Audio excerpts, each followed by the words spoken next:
Baik, Assalamualaikum warahmatullahi wabarakatuh. Selamat pagi adik-adik mahasiswa, salam bahagia. Berjumpa lagi dengan Pak Hani di pertemuan kelima. Menurut RPS, mata kuliah Bahasa Indonesia, pertemuan kelima sampailah kita kepada pembentukan atau penggunaan paragraf padu. Oke ya?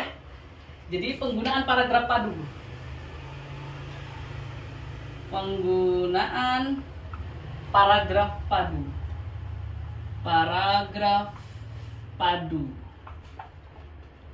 Nah, sebagai mahasiswa, nanti kalian akan sering diminta oleh dosen untuk membuat makalah, membuat laporan, membuat esai. Nanti di akhir-akhir perkuliahan di semester-semester 7, kalian membuat yang namanya tugas akhir atau skripsi atau artikel pengganti skripsi. Oke. Nah, bagaimana sih membuat paragraf yang padu itu? Tentunya paragraf padu berangkat dari kalimat di pertemuan sebelumnya. Kalimat efektif akan membentuk sebuah paragraf yang baik ketika ada ide pokok atau gagasan utamanya. Bapak kasih contoh terlebih dahulu konsepnya. Semisal ini dalam bentuk satu paragraf. Ya. Ini misalnya kita membuat satu paragraf saja. Gitu ya, ini ada misalnya di paragrafnya satu paragraf saja ya, satu paragraf. Setiap paragraf usahakan memiliki namanya satu ide pokok atau gagasan utama. Lalu kalimat, misalnya di sini titik kalimat satu, kalimat keduanya titiknya di sini, kalimat ketiga titiknya di sini, kalimat keempat titiknya di sini, dan kalimat kelima misalnya titik pendek aja kalimatnya. Artinya apa? Kalimat satu di paragraf ini merupakan ide pokok. Kita tandain, ini ide pokoknya. Kalimat 2, 3, 4, dan 5 ini merupakan penjelas. Penjelas atau pelengkap. Nah, minggu lalu di pertemuan sebelumnya kita sudah belajar bagaimana menggunakan kalimat efektif. Kalimat efektif tersusun dari kata-kata yang baku. Nah, gitu ya. Kata-kata yang baku berangkat dari sejarah perkembangan bahasa Indonesia yang banyak mendapatkan bahasa-bahasa asingnya, seperti itu. Nah, misalnya, ide pokoknya adalah kita mengatakan demikian. Indonesia merupakan negara kepulauan terbesar di, Bapak kasih Asia Tenggara aja, Asia Tenggara. Indonesia merupakan negara kepulauan terbesar di Asia Tenggara. Ini yang akan kita jadikan main ID dalam bahasa Inggrisnya atau ide pokok dalam bahasa Indonesianya. Ini kalimat satu merupakan ide pokoknya. Artinya apa? Di kalimat kedua di sini karena berlanjut ya, kita harus menggunakan konjungsi atau kata penghubung. Misalnya hal ini dapat terlihat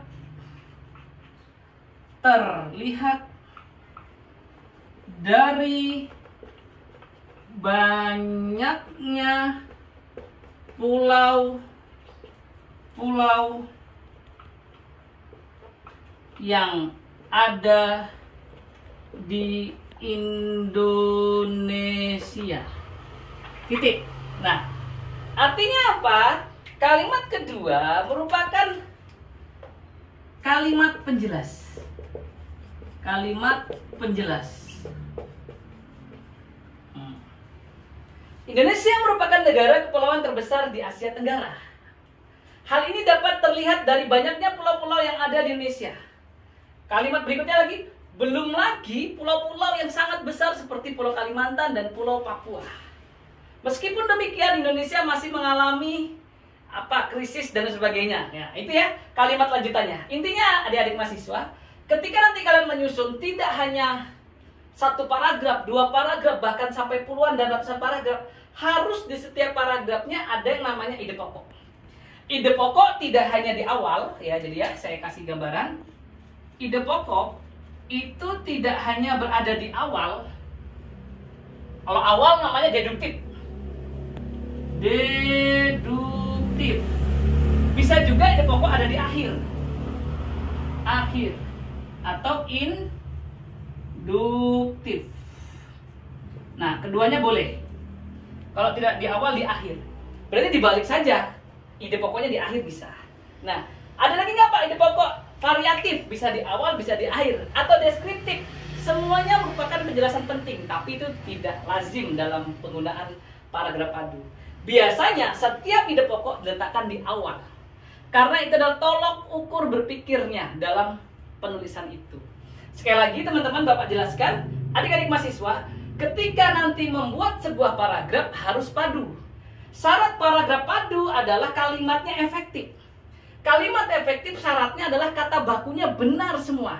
Dan nanti di pertemuan berikutnya, di pertemuan ke-6 kita akan belajar penggunaan tanda baca dan huruf kapital di pertemuan ke-7 sebelum ujian tengah semester.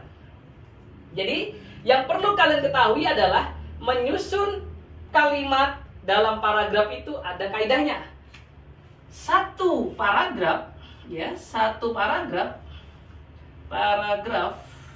itu idealnya itu adalah 3 kalimat.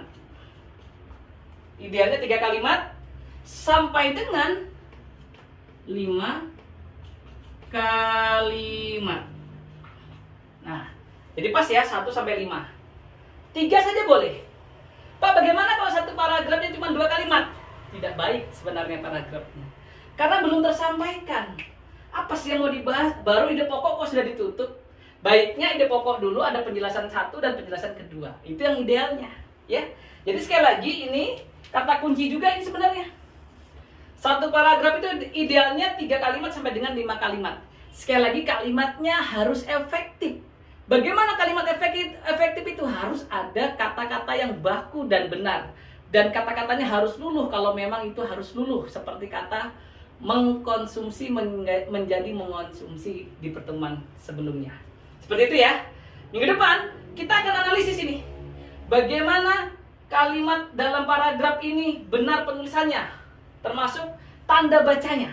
Nah, tanda bacanya kita lihat. Kalau di sini jelas tanda bacanya masih 1, yaitu titik saja. Sementara ada 15 tanda baca. Dan minggu berikutnya kita cek dulu huruf kapitalnya. Oh, Asia Tenggara, benar ya huruf kapitalnya ya. Nah, gitu ya. Indonesia, benar ya huruf kapitalnya. Ada juga huruf miring. Gitu ya. Jadi adik-adik, perlu sekali lagi Bapak tegaskan, setiap paragraf harus padu. Jadi antara paragraf 1, nanti paragraf keduanya harus saling membahas masalah yang sama. Jangan loncat-loncat. Paragraf 1 membahas A, paragraf 2 langsung membahas Z. Itu depan ke belakang. Itu tidak dibenarkan. Baik, mungkin ini saja. Semoga dapat memberikan pemahaman lebih dalam kepada kalian. Terima kasih. Oke.